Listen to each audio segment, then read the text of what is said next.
जो एक चिंतक है, एक विचारक है, एक समाजशास्त्री भी है, शिक्षा शास्त्री भी है, साहित्यकार भी है और बिल्कुल आधुनिकतम जीवन संदर्भों से जुड़ा हुआ व्यक्ति है, बिल्कुल अपडेट और करंट और वैश्विक जीवन संदर्भों से। भारतीय या उत्तर प्रदेश की बात मैं पूरी दुनिया स्तर की बात और दावे के साथ डंके की चोट पर मैं इसको कह रहा हूं, इसमें कोई प्रशंसा या अत्युक्ति जैसी बात नहीं है। एक ऐसा व्यक्ति हमारे बीच में है, डॉक्टर गिरीश नारायण पांडे जी। आपको पूर्व प्रिंसिपल चीफ कमिश्नर आयकर उत्तर प्रदेश के रह चुके हैं, सेवानिवृत्त हैं। एक बार आपकी किताब मिली थी महाविद्यालय की लाइब्रेरी में, कुछ किताबें आपकी हैं, जीवोक्रेसी, मुझे याद है, उसकी मैंने कुछ समीक्षा भी पत्र शैली में लिखकर के सर को भेजी थी। सर ने बहुत ही उसको पसंद किया था और मिलने की, मुखातिब होने की, परस्पर होने की एक का वादा भी हमने किया था। और आज ऐसा योग है कि आप एक लंबे 10-12 साल के अरसे के बाद हम उनके बीच में हैं, बड़ी खुशी है। तो मैं अनेक किताबें आप लिखे, ज्ञान, मैं तो फिर वही बात कहूंगा कि प्रशासनिक सेवा की भाग से इतने व्यस्त और इतनी लथार्थी जिंदगी जीते हुए कोई व्यक्ति इतना मौलिक चिंतन कैसे हो सकता है, इतना समय समर्पण कैसे दे सकता है समाज को, देश को, साहित्य को, यह आपसे कोई सीखे। मैं बहुत ज्यादा प्रशंसा सबकी नहीं कर पाऊंगा, मेरे पास शब्द भी नहीं है। मैं सीधे मुखातिब कराऊंगा आपको सर से, आप आएंगे और हम सबको अपना आशीर्वचन देंगे। आएंगे डॉक्टर साहब। गुरुजी, एक औपचारिकता होती है बीच में, श्रीमान जी के करकमलों में पत्र पुष्प समर्पण का डॉक्टर साहब को हमारे कॉलेज प्रबंधक श्री शशि प्रकाश सिंह जी अपने करकमलों से सर को अंगवस्त्र अर्पित करेंगे।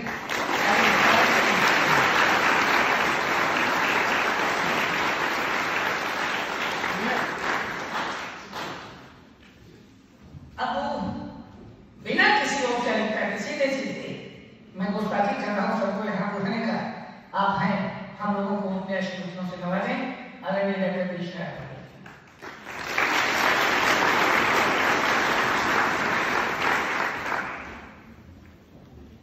ऊपर बैठे, ऊपर बैठे।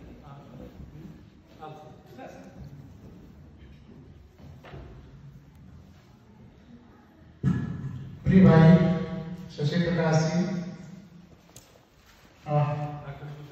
डॉक्टर शिवदत्त चतुर्वेदी जी, डॉक्टर वेद प्रकाश जी और अतुल कुमार जी और प्यारे बच्चों, आपके बीच आकर के जब भी बच्चों के बीच जाता हूं तो मुझे बहुत ऊर्जा मिलती है।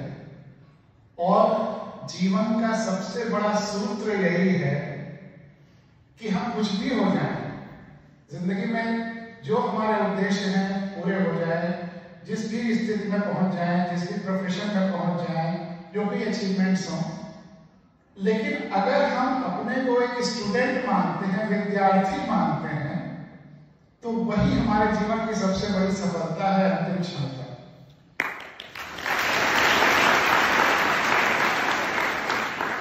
कुछ भी बनो लेकिन अंत तक विद्यार्थी बने रहना है। और जो व्यक्ति विद्यार्थी बना रहता है वो कभी बूढ़ा नहीं होता। तो सबसे बड़ी चीज ये है कि हमें हमेशा विद्यार्थी बने रहना। समय आधे घंटे ही है और बातें होती रहे तो 3-4-5 घंटे या 2-4 दिन चल सकते हैं। तो इसलिए मैं सबसे संक्षेप में हर लाइन में कुछ बच्चों से जानना चाहूंगा कि तुम जिंदगी में क्या बनना चाहते हो, तुम्हारे जीवन में क्या उद्देश्य है, क्या करना चाहते हो, क्या बनना चाहते हो। जहां खड़े हो वहीं बस बोलते जाओ। तो माइक दे दीजिएगा आनंद। अगर माइक दे दीजिए तो और अच्छा। लेकिन एक चीज है, मेरे पास एक जादू है कि जो तुम बोलोगे वो सच हो जाएगा। तो इसके बहुत सोच के बोलना।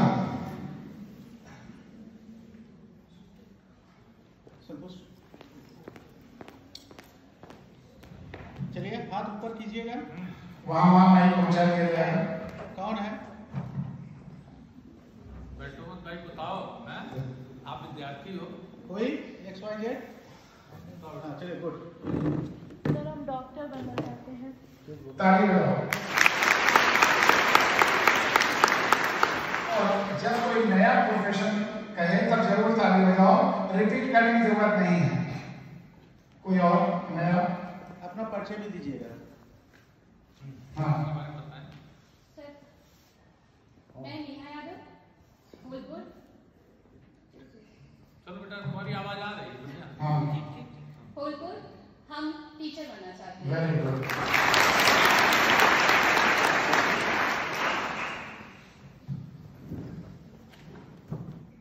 मैं मिलिट्री आर्मी में जाना चाहती हूँ। एक बार फिर रिपीट करो। Military army. Military army.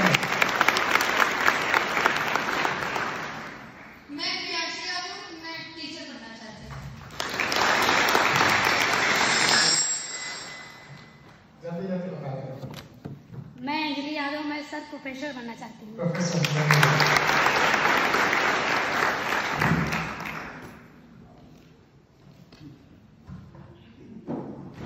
Sir मैं Vijay Sinha BSc third year का स्टूडेंट हूँ। हम डॉक्टर बनना चाहते हैं।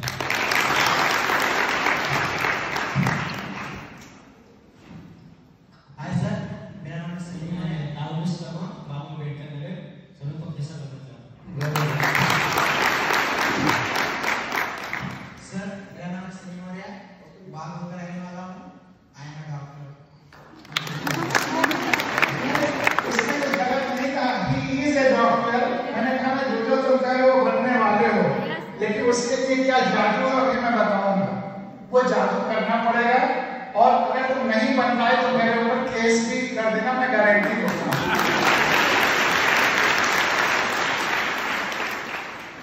तो उसने सही बात कही, कॉन्फिडेंस आ गया कि आया हूं। रोली यादव, मैं डॉक्टर बनना चाहती हूँ। क्या एक बार फिर से? रोली यादव, मैं डॉक्टर बनना चाहती हूँ। Good, very good.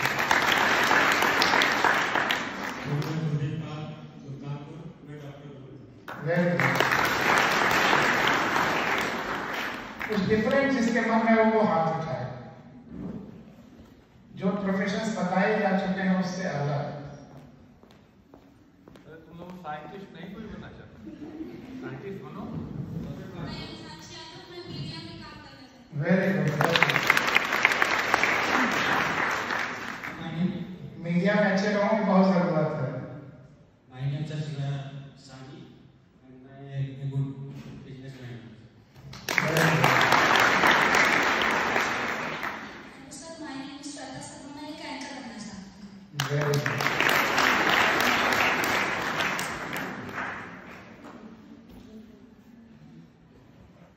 और कोई? चलो अगली बार आएंगे, तब तक तुम लोग सोच के रखना, सबसे पूछें। आज एक उसकी बानगी आई, तो जो जो तुम कह रहे हो वो सब सच होने जा रहे हैं। लेकिन उसके पहले कुछ और बातें हो जाए। तुम लोगों ने किताब पढ़ी है तो चांद? कोई बच्चा बताएगा? माइक दे दीजिए। तो चांद में क्या है? माइक अभी बच्चों के लिए रखिए, बातचीत हो रही है।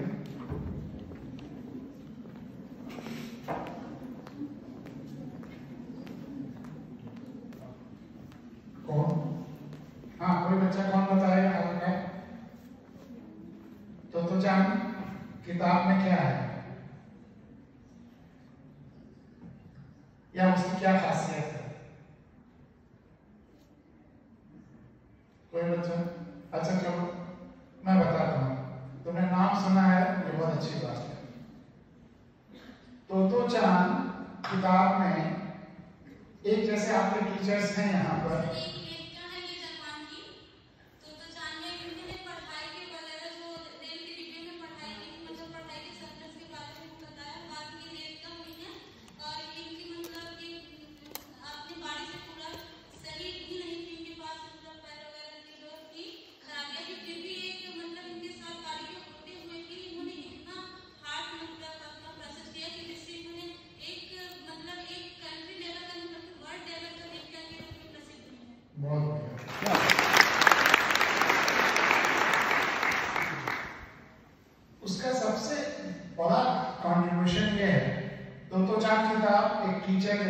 टीचर्स हैं, उनकी बायोग्राफी, उनका जीवनी एक उनकी स्टूडेंट लिखती है, एक लड़की, और वो टीचर कैसा है, जापान का किस्सा है, सारे रिजेक्टेड बच्चों को समाज के पढ़ाता है, बहुत वेल ऑफ बच्चों के नहीं, या जिनके पिता डोनेशन दे सकते हैं, अच्छे स्कूलों में पढ़ा सकते हैं, ऐसा नहीं, उसके पास कोई ज्यादा संसाधन भी नहीं है, कभी ट्रेन की डिस्कार्डेड होगी नहीं, कभी पेड़ के नीचे पढ़ाता है।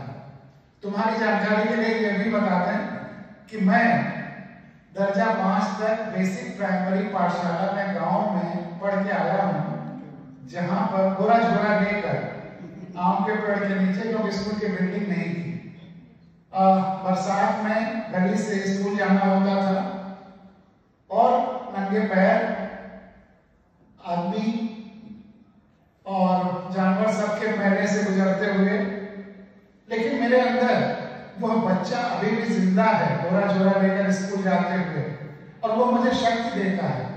जब बरसात होती थी, एकाएक पानी बरसने लगा स्कूल में है, तो सब दौड़ करके पेड़ के नीचे, जिस पेड़ के नीचे खड़े हो जाने की कोशिश करते थे, सबसे पहले जो तने के पास खड़ा हो जाएगा वो कम भीगेगा, और जो दूर होगा उसके भीगने की ज्यादा पॉसिबिलिटी होगी। और दर्जा 4 और 5 में मास्टर साहब का श्यामपट यानी ब्लैक बोर्ड और कुर्सी हम ही लोग लाते ले जाते थे, क्योंकि जब स्कूल में बिल्डिंग नहीं है तो वो कहाँ रखी जाएगी। तो उस तरह के बच्चों को वो पढ़ाता है, और रिजेक्टेड इस तरह से जिनका दूसरे स्कूलों में दाखिला नहीं होता, या दूसरे स्कूलों से निकाल दिए जाते हैं, या ये तो ऐसा अच्छा स्कूल है कि सब बच्चे बहुत अच्छा कर रहे हैं, शहरों के बहुत सारे ऐसे स्कूल हैं कि अगर उसमें 9th में 11th में आपके नंबर कम आने लगे तो उन्हें स्कूल से निकाल देते हैं कि हमारा 10th या 12th का रिजल्ट खराब हो जाएगा। ऐसे रिजेक्टेड बच्चों को भी, या जिनके माता पिता गरीब हैं, नहीं एडमिशन दिला सकते, या जो बच्चे विकलांग हैं, हैंडीकैप्ड हैं, सब रिजेक्टेड बच्चों को वह टीचर पढ़ाता है। लेकिन सबसे बड़ी बात कि उस स्कूल से निकले हुए सब के सब बच्चे जापान की टॉप मोस्ट पोजीशंस पर पहुंचते हैं, एक भी बच्चा फेल नहीं रहता। फेल तो बहुत अच्छे से अच्छे बच्चों से ऊपर पहुंच जाते हैं, सब के सब टॉप मोस्ट पोजीशंस पर पहुंचते हैं। तो वही मैं शशि प्रकाश जी से कह रहा था वहां से कि मैं चाहता हूं कि आपकी ये पूरे परिसर के जो 22,000 बच्चे हैं वो सब हिंदुस्तान के टॉप मोस्ट पोजीशन पर पहुंचे। तो कोई असंभव नहीं है, लेकिन हमको बच्चों को ध्यान देना पड़ेगा, बच्चों को अपने अंदर की शक्तियां पहचाननी होगी। तुम में जितने लोग यहाँ बैठे हो, ईश्वर ने हर बच्चे को अद्वितीय बनाया है, विलक्षण बनाया है, तुम्हारे जैसा और किसी को बनाया ही नहीं। हर एक यूनिक हो, हर एक दूसरा कोई नहीं, लेकिन तुम्हारे अंदर जो शक्तियां हैं अक्सर न तुम पहचान पाते हो, न सिस्टम पहचान पाता है, न टीचर्स पहचान पाते हैं, न पेरेंट्स पहचान पाते हैं। तुम्हारे अंदर शक्ति किसी और दिशा में है और तुम्हें जब दूसरी दिशा में खींचा जाए तो उस द्वंद्व में तुम्हारा परफॉर्मेंस कम हो जाता है। अगर तुम्हें मैथमेटिक्स का टैलेंट नहीं है और कोई टैलेंट हो, जबरदस्ती तुम्हें मैथमेटिक्स पढ़ाया जाए, उसमें इम्तिहान लिया जाए और अगर तुम उसमें फेल हो जाते हो तो तुम नहीं फेल हुए, तुम उस एग्जाम में फेल हुए हो और तुम्हें जबरदस्ती वो सब्जेक्ट पढ़ाने वाला सिस्टम फेल हुआ है, ना कि तुम। कोई बच्चा फेल नहीं होता, सिस्टम फेल होता है, हमारा एजुकेशन सिस्टम फेल होता है। तो इसलिए और वो टीचर यही करता था, बच्चों में जो क्षमताएं हैं उनको पहचानता था, उन्हीं को उठाता था। यही काम शिक्षा व्यवस्था का है और हम चाहते हैं कि तुम लोगों की जो आंतरिक शक्तियां हैं उन्हें पहचानी जाए और उसे आगे ले जाया जाए। चांस की बात है, इंसिडेंटल हो गया कि मैं जब दर्जा 6 में गांव से शहर आया गोरखपुर, वहां पर भाई साहब बैंक में थे, उनको डायरिया मिलती थी, छोटी भी बड़ी भी। तो छोटी डायरिया, बड़ी डायरिया अपने लिए रख लेते थे, छोटी छोटी डायरिया इतनी बड़ी वो मुझे देते थे। उसमें मैंने लिखना शुरू किया, पहले घटनाएं आई, फिर विचार आए। 9th 10th तक वो 6 से लेकर के और आज तक की सारी डायरिया मैंने सबसे बड़ी निधि है और रखी हुई है मेरे पास, वो मुझे शक्ति देती है। उन डायरियों में मैं जब पहले पलट के देखता हूँ तो देखता हूँ कि कैसे कैसे मेरा विकास हुआ है, विचारों का विकास, अपने अंदर झांकने की कोशिश, अपनी शक्तियों को टटोलने की कोशिश। जितना मेरा लेखन या जो कुछ आपने बताया वो सब वही उन्हीं डायरियों से उभरा है। धरती की चिंता, देश की चिंता, गांव की चिंता, परिवार की चिंता, समाज की चिंता, सारी व्यवस्थाएं। और जितना मैंने उसमें अगर मैंने सबसे ज्यादा क्रिटिसाइज किया है तो अपने को, क्योंकि मैंने आज इतना सोचा, नहीं पढ़ पाया, मैं जल्दी सो गया, मुझे सुबह जल्दी उठना चाहिए था, मैं केयरलेस होता जा रहा हूँ, मैं पढ़ाई का शेड्यूल जो बना था उसके हिसाब से नहीं कर पा रहा हूँ। अपने को इतना क्रिटिसाइज किया है, इतना कंडेम किया है कि उससे ज्यादा कोई कर ही नहीं सकता। शायद मेरी डायरियों को पढ़े तो उसे समझने के लिए गिरीश बन के पढ़ना पड़ेगा तभी वो समझ पाएगा। तो लेकिन उस सेल्फ इंट्रोस्पेक्शन में मैंने अपनी शक्तियों को टटोलने की कोशिश की कि कहाँ मैं अच्छा कर सकता हूँ और उन दिशाओं में कहाँ मुझे जाना चाहिए। तो आप सेल्फ इंट्रोस्पेक्शन करिए। अगर सिस्टम या पेरेंट या आपके टीचर्स आपकी क्षमताओं को नहीं पहचान पा रहे हैं तो आप खुद पहचानने की कोशिश करिए। उसमें डायरी राइटिंग बहुत हेल्पफुल होगी। आप खुल करके जैसे अपने से संवाद कर रहे हैं, संकोच मत करिए, जो भी विचार आए लिख डालिए, जो भी प्लान आए लिख डालिए, एकदम बेफिक्र होकर के। और फिर वो डायरियां आपको तो चांद के उस टीचर के स्टूडेंट्स की तरह से आगे बढ़ाने में बहुत मदद करेंगी। तो एक तो अपने कैरियर की तलाश में भी वो मदद करेंगी। तो चांद का वो टीचर जो सारे रिजेक्टेड बच्चों को जापान की टॉपमोस्ट पोजीशन पे पहुंचा सकता है, तो आप यहाँ इतने अच्छे कॉलेज में हैं, आपके सारे सपने सच होंगे, लेकिन आपको लगातार अपने को टटोलना होगा और मेहनत करना होगा। और एक दूसरा सूत्र जो आपकी सफलता को सुनिश्चित कर देगा वो एक छोटी सी लोक कथा है, उसके माध्यम से होगा, जिसकी वजह से मैं गारंटी दे रहा हूं कि आप जो सोचेंगे वो हो जाएगा। वो लोक कथा मैं इसके बाद आपको सुनाने जा रहा हूं। लेकिन ये तो चांद किताब अगर आपको मिले तो जरूर पढ़िएगा, नेट पर भी अवेलेबल होगा।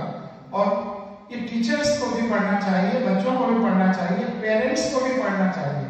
बहुत सारे पेरेंट्स जिन्होंने तो चांद किताब पढ़ी, बच्चों के और उनके रिलेशन सुधर गए। तो पहले मैं अपनी किताबें जितना बांटता था उतना तो चांद खरीद करके बांटता था 1980s से, जबकि 5-6 रुपए की पायरेटेड मिलता था गड़ी में किसी तरह से। अब तो दुनिया की सारी भाषाओं में, और जो बच्चे टॉप पोजीशंस पे गए हैं वो सब रिकॉर्डेड हिस्ट्री है।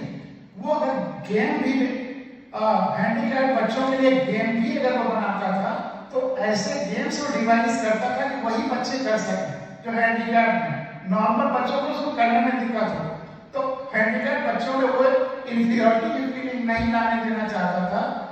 वो ऐसे गेम्स बनाता जिसमें कि उसे खुद कॉन्फिडेंस हो कि हाँ मैं जेन्युइनली आगे बढ़ रहा हूँ, मुझे कोई प्रमोट नहीं किया जा रहा है या मेरे लिए कोई रूल्स रिलैक्स नहीं किए जा रहे हैं। इसलिए उनकी अलग कैटेगरी बना करके भी कोई इंफीरियरिटी नहीं करना चाहता था, सबको साथ ले करके। एक्सीलेंट, मतलब उससे अच्छा कुछ नहीं हो सकता।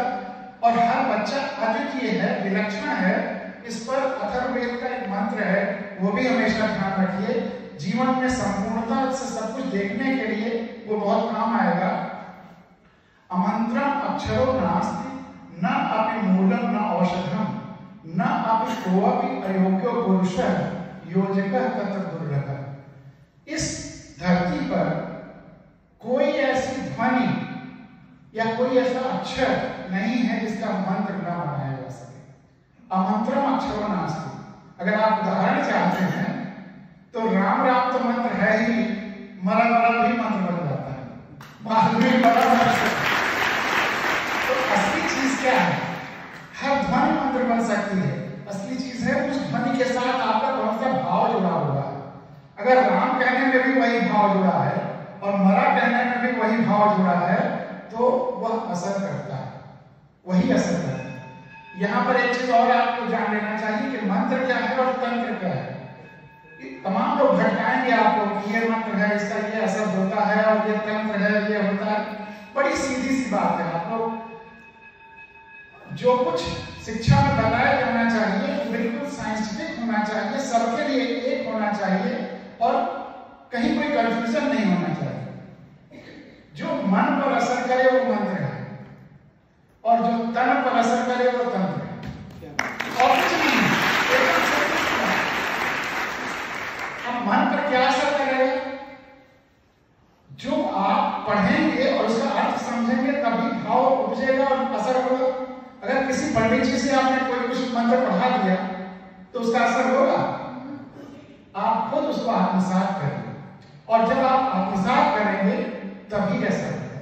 तो अमंत्रम अक्षरो नास्ति। यहीं पर एक चीज और बता दें कि धर्मों के आधार पर जो लड़ाइयां कराई जाती हैं वो कितनी कृत्रिम है।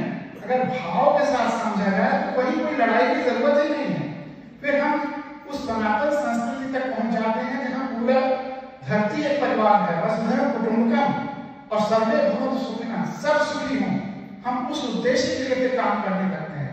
इसका एक छोटा सा उदाहरण है गायत्री मंत्र, दुनिया का सबसे महत्वपूर्ण मंत्र जो सेल्फ मोटिवेशन, हमें शुभ कार्यों के लिए प्रेरित करो। इसका हिंदी अनुवाद मैंने निहल किताबों में लिखा है।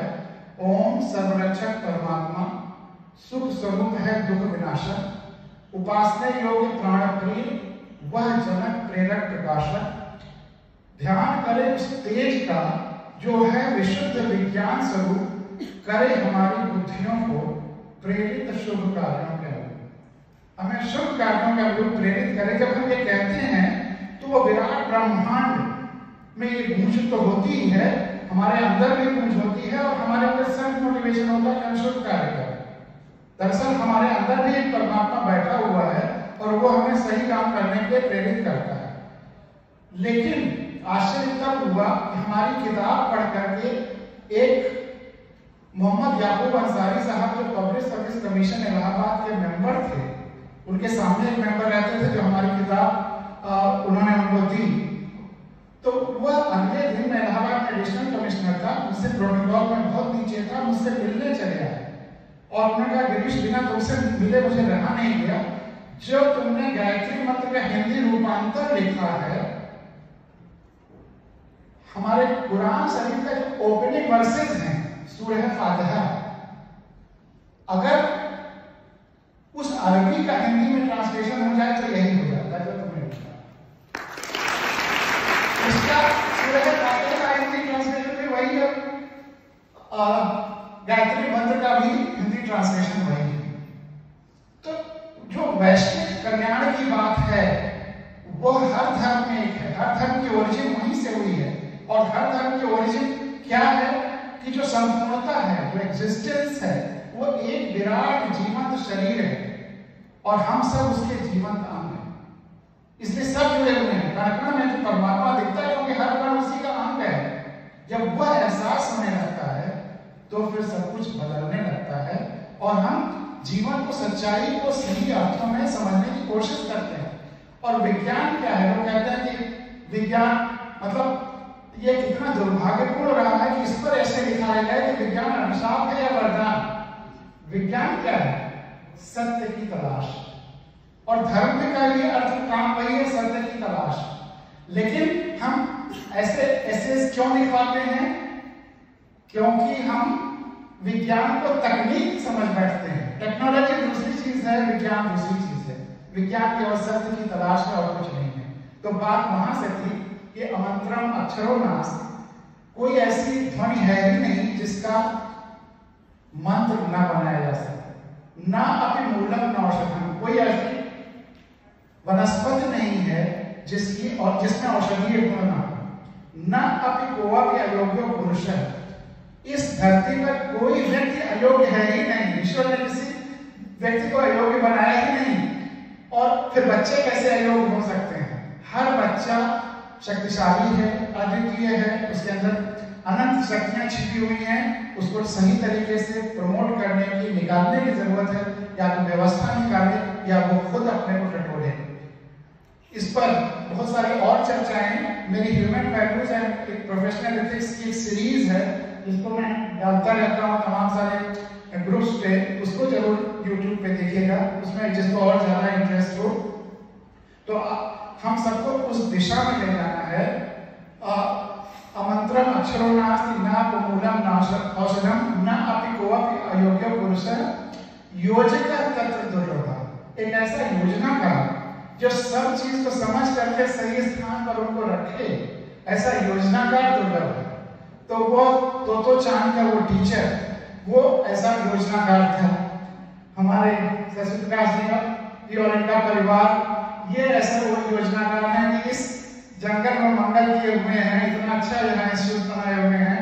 और इसीलिए मैं इतना ज्यादा प्रभावित हुआ कि मैंने कहा कि मैं आपके कॉलेज से जी जान से जुड़ा हुआ हूँ और मैं चाहता हूँ कि यहाँ का हर बच्चा, उसमें जो छोटा सा एग्जाम्पल दिया था जिसमें 22,000 बच्चे वो गूंज पूरे देश में, पूरी दुनिया में करेंगे, तो सोचिए देश और दुनिया कैसे हो जाएगी। इसमें एक चीज और कहना है, उस तो चांद वाले वो कहानी पे आए, उसके लिए जरूरी है कि वो किताब, वो टीचर, उसकी वो शिक्षा बहुत अच्छी लगी।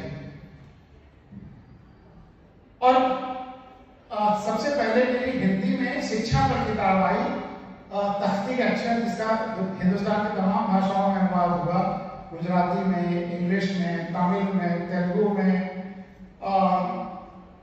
होलिस्टिक एजुकेशन के नाम से इंग्लिश में। और मैं शुरुआत से यही मानता रहा 80s तक, जब तक ये किताब आई, कि अगर शिक्षा अच्छी दे दी जाए या शिक्षा में अच्छी क्रांति हो जाए तो बच्चे पूरे देश को, व्यवस्था को, सब बदल सकते हैं, सब कुछ बहुत अच्छा हो जाएगा। अच्छी शिक्षा सब कुछ बदल सकती है। इसमें फर्म डिटरमिनेंट था और उसके लिए हमने एक्सपेरिमेंटल स्कूल भी खोले, शिक्षण संस्थाओं से हमेशा जुड़ा भी रहा। सैटरडे को हमारे यहाँ सरकारी छुट्टियां होती थी सेंट्रल गवर्नमेंट में, तो सैटरडे को मैं जहां भी पोस्टेड रहा स्कूलों में जा जाकर बच्चों को पढ़ाता रहा। और जहां भी कोई टीचर नहीं आए, जो भी खाली क्लास है वहां जाकर के वो सब्जेक्ट और वहां चर्चाएं होती नहीं। लेकिन जो हमने एक्सपेरिमेंटल स्कूल्स खोले और बाद में और लोगों ने जो प्रयोग किए शिक्षा में, उन सब को कमजोर हो जाते देखा। शशि प्रकाश जी बहुत मेहनत से काम कर रहे हैं, इनका प्रयास कमजोर नहीं हो पाया, लेकिन फिर भी आगे भी चर्चा हो रही तो रुकावटें आती हैं, रुकावटें डाली जाती हैं, लोगों को इसको भी दबाने की कोशिश होती है। और बहुत सारे जो इतने सशक्त जो ग्रो नहीं कर पाते, जैसे पेड़ बहुत बड़ा हो गया तो उसको दबाना मुश्किल है। कुछ जो एक्सपेरिमेंटल स्कूल जो पौधे के रूप में हो गए, उनको क्रश कर दिया गया, या बैड एलिमेंट्स ने और बैड पॉलिटिशियंस ने उसको कंट्रोल कर दिया, वो फिर मैनेजमेंट अपने हाथ में ले लिया, वो फेल हो गया। कहने का मतलब यह है कि अगर हमारी व्यवस्था अच्छी नहीं होगी तो ये अच्छे स्कूल भी अपने एग्जिस्टेंस के लिए फाइट करने लगेंगे, ग्रोथ नहीं हो पाएगी और नए इस तरह के अच्छे स्कूलों का ग्रोथ नहीं हो पाएगा। और तोतो चांद किताब बच्चा तुमने पढ़ा है, उसका एंड कहां होता है? अमेरिका एटम बम गिराता है जापान पे, और वह स्कूल उस एटॉमिक जो बॉम्बिंग होती है उसमें खत्म हो जाता है। वहां पे वो कहानी समाप्त होती है और उस टीचर का बच्चा वहां, बेटा वहां खड़ा होकर के उस मलबे को देख रहा होता है। वहां पर ये कहानी खत्म होती है। एक इतना अच्छा एक्सपेरिमेंट जो शिक्षा के लिए है, आइडियल है कि हर बच्चा जो रिजेक्टेड है वो बहुत अच्छा हो सकता है, उसकी एंडिंग होती है एक बॉम्बिंग से। और बॉम्बिंग क्या है? It is result of bad politics. America ने जब वहां बम गिराने का फैसला किया, it was a political decision.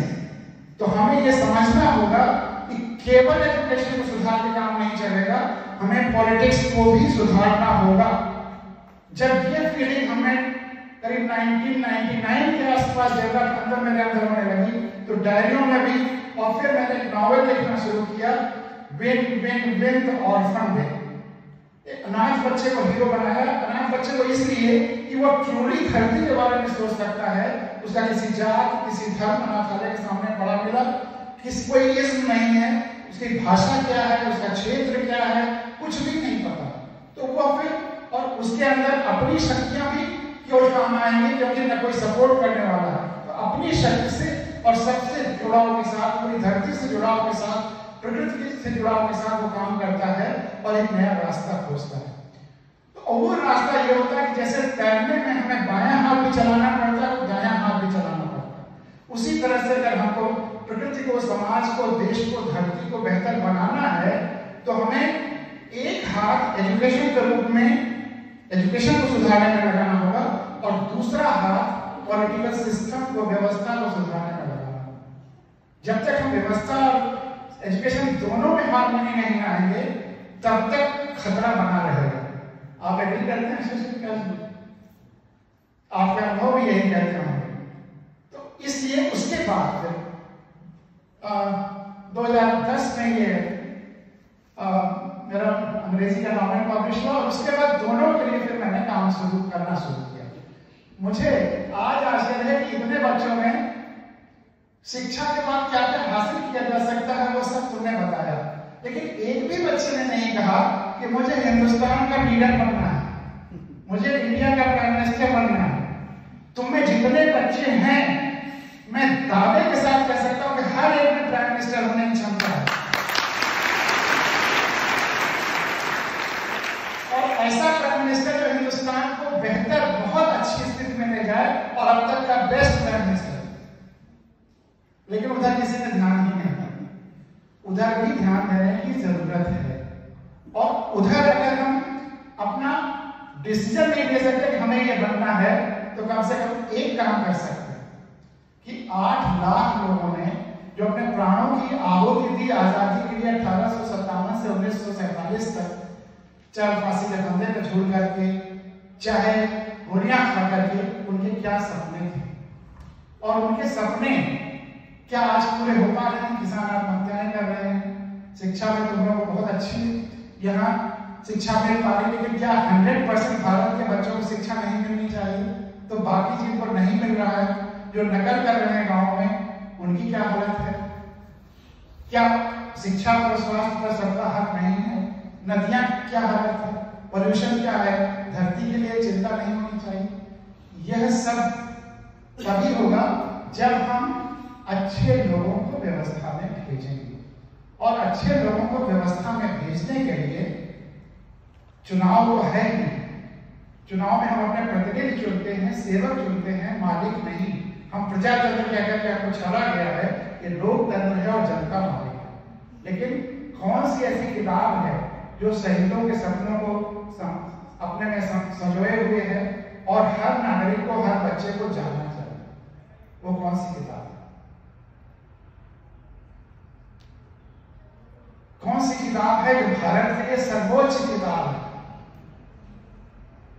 और जिसको सबको पढ़ना चाहिए? और अगर उसने वो किताब नहीं पढ़ी तो भारत का नागरिक ही नहीं,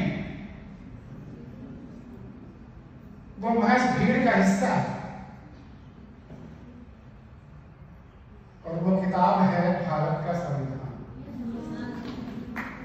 हर एक बच्चे को संविधान जानना है।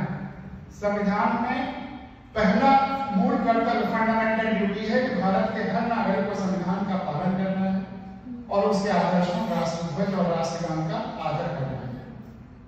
अगर भारत के 135 करोड़ लोग केवल संविधान जान लें तो देश बदल जाएगा।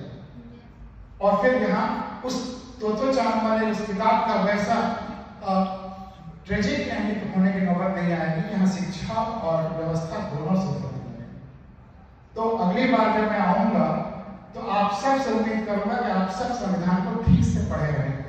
संविधान की जो सरल शब्दों में किताब मैंने लाइब्रेरी में रखवाई भी थी, आज 2-3 किताब और है, वो भी मैं आपको दे दूंगा। हर बच्चे को पढ़ना है। वादा करते हो? और 135 करोड़ लोगों को संविधान जानना है। ग्राउंड रियलिटी ये है कि अभी लोगों को संविधान पता ही नहीं। फिर अगला लेक्चर जब अगली बार आऊंगा तो संविधान पर ही चर्चा करूंगा, लेकिन आज केवल उसका इंट्रोडक्शन देकर छोड़ देता हूं। और अगर 135 करोड़ लोगों में अधिकांश को संविधान नहीं पता है, वो पता ही नहीं कि वो मालिक हैं, वो अपने को प्रजा माने हुए हैं, सेवक माने हुए हैं, तो हर एक को बताने के लिए व्यवस्थाएं नहीं बताएंगी, क्योंकि वो एंजॉय कर रहे हैं सत्ता को, जो जनता की सत्ता है उसको छीने हुए हैं। किसी पार्टी की सरकार नहीं होती है, किसी व्यक्ति की सरकार नहीं होती, सरकार जनता की होती है। लेकिन सब मीडिया भी वही कह रहा है, वो भी अपने सरकार समझे हुए हैं। ये हिंदुस्तान की सबसे बड़ी ट्रेजेडी है। और हम जनता मालिक होने के बावजूद प्रजा जैसा व्यवहार करती है। इसका सबसे बड़ा एग्जाम्पल दुनिया में 262 देश हैं, हिंदुस्तान अकेला देश है जहां मालिक का यानी कि जनता का रास्ता रोक करके इन नौकरों को गुजारा जाता है, सेवकों को गुजारा जाता है। चाहे प्रधानमंत्री हो, चाहे राष्ट्रपति हो, चाहे चीफ जस्टिस ऑफ इंडिया हो, चाहे चीफ मिनिस्टर हो, चाहे गवर्नर हो, सब के सब नौकर हैं और मालिक जनता है। तो मालिक का रास्ता रोक करके नौकरों कैसे गुजारा जा सकता है? हिंदुस्तान के अलावा दुनिया में कहीं ऐसा है नहीं, लेकिन यहाँ है क्योंकि यहाँ लोग संविधान नहीं जानते। ये नहीं जानते कि वो मालिक है। तो मैं एक सवाल ये पूछना चाहता हूँ कि तुम लोग संविधान पढ़ने के बाद अगली बार मैं आऊँ, मान लीजिए 2 महीने 4 महीने बाद, तो कम से कम कितने और लोगों को संविधान बताओ?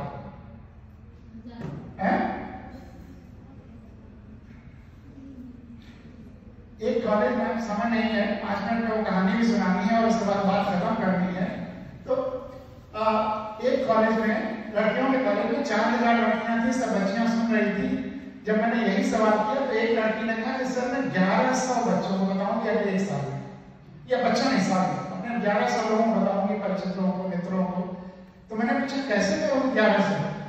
तो उसने कहा 3 ही तो रोज हुए, रोज 3 लोगों को फोन करके जैसे भी मिल करके मैं बताऊंगी संविधान के बारे में। तो वो जज्बा होना चाहिए। वो दूसरी आजादी की लड़ाई है कि हमारे इस देश के लोकतंत्र को फिर से पवित्र करना है, मजबूत करना है और हमारी अच्छी शिक्षा और अच्छी व्यवस्था दोनों सामर्थ्य के लिए इसकी हार्मोनी के साथ चले, ये करना है। अब अंत में 3-4 मिनट में वो संक्षेप में वो कहानी जो बचपन में मैंने अपने गांव में सुनी, लेकिन जब दुनिया की सारी भाषाओं के लोक कथाएं बड़े होने पर पढ़ना सीखना, पढ़ना जानना शुरू किया, तो मुझे आश्चर्य हुआ कि वो लोक कथा जो मैंने अपने बस्ती जिले के गांव में सुनी थी, वही रूस की भाषा, रूसी भाषा में मिली, ट्रांसलेटेड हिंदी में, अरबी भाषा में मिली, दक्षिण भारत की भाषाओं में मिली और आदिवासी क्षेत्रों की भाषाओं में मिली। तो एक कहानी जो एक व्यक्ति की कहीं कभी किसी के मुख से उपजी होगी, एक गांव से दूसरे गांव, एक पीढ़ी से दूसरी पीढ़ी होते हुए, जब छापे खाने नहीं थे और संचार के सब साधन नहीं थे जो आज हैं, कैसे पूरी धरती पर फैल गई होगी, कितना उसमें तत्व होगा, पावर होगा उस कहानी में कि लोग बिना दूसरे को बताए रह ही नहीं पा रहे हैं। और वो कहानी बड़ी छोटी सी है, संक्षेप में बताता हूँ। 2 चिड़िया, जैसा मैंने अपने गाँव में सुना, तोता मैना बहुत भूखे थे और ढूंढने में उन्हें दाल का दाना मिलता है, सोचते हैं इसको न्यायपूर्वक आधा बांटने के लिए खूंटे में रगड़ते हैं। रगड़ने से वो दाल का दाना तो हिस्सों में बट तो जाता है, लेकिन आधा हिस्सा खूंटे में कोई दरार वगैरह नहीं होगी, वहां फंस जाता है। आधा हिस्सा जो बाहर रहता है उसको मैना लेके उड़ जाती है। अब तोता उसका आधा हिस्सा उसमें फंसा हुआ है दाने का, नहीं निकाल पाता तो बढ़ई के पास जाता है। जैसा मैंने अपने अवधि में ही अपने गाँव में सुना कि बढ़ई खूंटा चीरो, खूंटे में दाल का खाई का पी का है परदेश नहीं। बढ़ई उसको डांटता है, हट होते तुम्हारे छोटे से दाल के दाने के लिए हम खूंटा क्यों चीरे। अब वो राजा के पास जाता है, राजा बढ़ई डांटो, पूरी बात रिपीट करता है और समय होता है और डिटेल में बात होती, समाप्त करना है, आप लोगों को जल्दी जाना है। तो आप लोगों के दर्द को मुझे समझना है क्योंकि इस कहानी वहीं ले जा रही है। तो राजा भी डांटता है, तुम्हारे छोटे से दाल के दाने के लिए हम बढ़ई क्यों डांटे। रानी के पास जाता है, रानी कहता छोड़ो राजा ने बढ़ई डांटे। रानी भी डांटती, तुम्हारे छोटे से दाल के दाने के लिए हम राजा क्यों छोड़ें। फिर वो सांप के पास जाता है, सांप रानी डसो, सांप भी डांटता है। लाठी के पास जाता है, लाठी सांप मारो, लाठी भी डांटता है। बहुत बच्चों ने सुना होगा ये कहानी, लेकिन उसका एंड देखिए और क्या इंटरप्रिटेशन है, क्या पावर है इस कहानी की और कैसे पूरी दुनिया में फैल गई।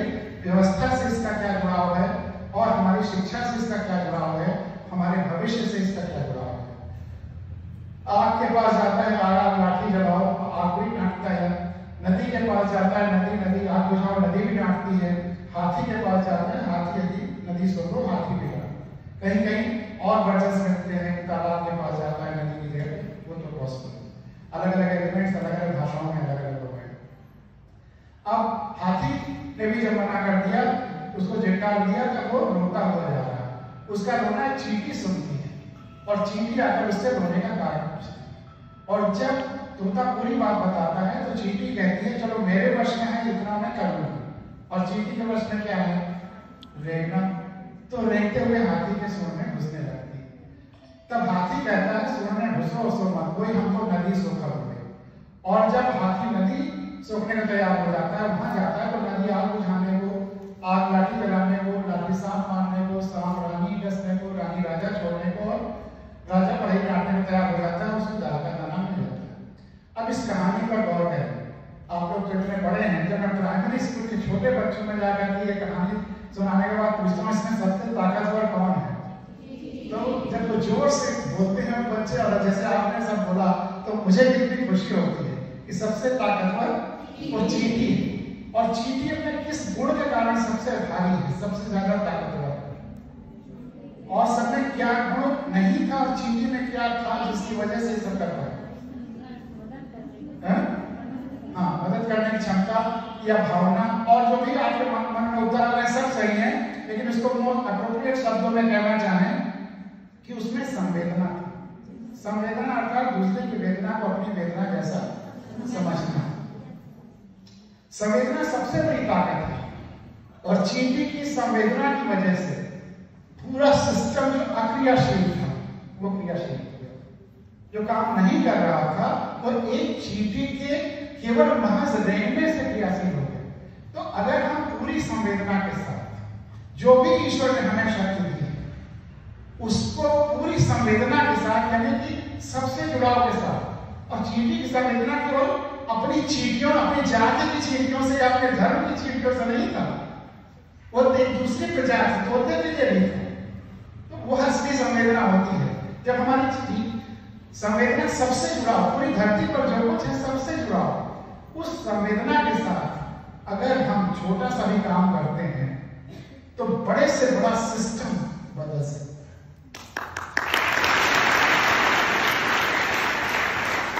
तुमने से हर बच्चा अगर पूरी संवेदना के साथ जुड़ने जो तुम्हें शक्ति है वो करते रहोगे तो वह एक दिन पता नहीं कौन सा रंग लाएगा, धरती कितनी अच्छी हो जाएगी। इसलिए अपनी संवेदना को बचाए रखना है, जिंदा रखना है। ईश्वर हर बच्चे को अनंत संवेदना के साथ भेजता है, लेकिन यह हमारा सिस्टम असंवेदना भरता जाता है, इनसेंसिटिविटी पैदा करता जाता है। तो एजुकेशनल इंस्टीट्यूशंस का ये भी काम है कि वो बच्चों में शिक्षा दे। बहुत अच्छी बात है, शारीरिक क्षमता बढ़ाएं स्पोर्ट्स के द्वारा, व्यायाम के द्वारा, लेकिन संवेदना जरूर बचाए रखें या बढ़ाने की कोशिश करें। ये एजुकेशनल इंस्टीट्यूशंस का काम है। ये तो चांद का वो टीचर भी कहता था। और तुम्हारे लिए जो कुछ तुम सोचते हो वह सब सच हो जाएगा अगर तुम पूरी संवेदना के साथ ईश्वर ने जो भी तुम्हें शक्ति दी है उसको पहचान के उस दिशा में चलते हो।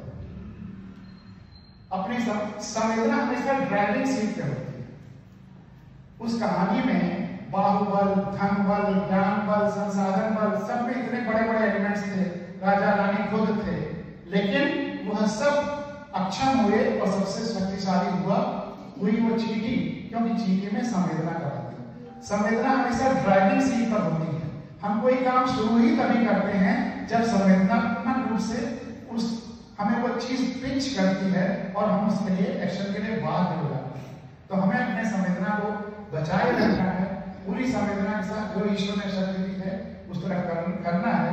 तो हम जो चाहते हैं, तुम्हारे जो सपने हैं सब पूरे हो जाएंगे। जैसा तुम अपने को बनाना चाहते हो वैसा बन जाएगा, जैसा देश बनाना चाहते हो वैसा देश बन जाएगा, जैसा समाज और प्रकृति और धरती बनाना चाहते हो वह सब हो जाएगा। और जिस दिन ये 22,000 बच्चे इस तरह से काम करना शुरू करेंगे तो फिर अद्भुत चीजें होने जा रही हैं भविष्य में, ऐसे नजारे जो आज तक किसी ने देखे नहीं होंगे इस धरती पर। तो इसी के साथ मेरे ख्याल से मैं अपनी बात आज खत्म करूं। मेरी गजल का शेर है कि जुगनुओं को मिलजुल कर घोड़ जोड़कर सूरज बनाना है, हर हाल में इस देश, धरा और लोकतंत्र को जगमगाना है। इतने सारे जुगनू सामने बैठे हैं तो बहुत खुशी हुई तुम्हारे बीच आकर। मन मेरा भी नहीं भरा, शायद तुम्हारा भी नहीं भरा होगा, लेकिन फिर तुम आना है तो फिर मुलाकात होगी। बहुत बहुत धन्यवाद सबको।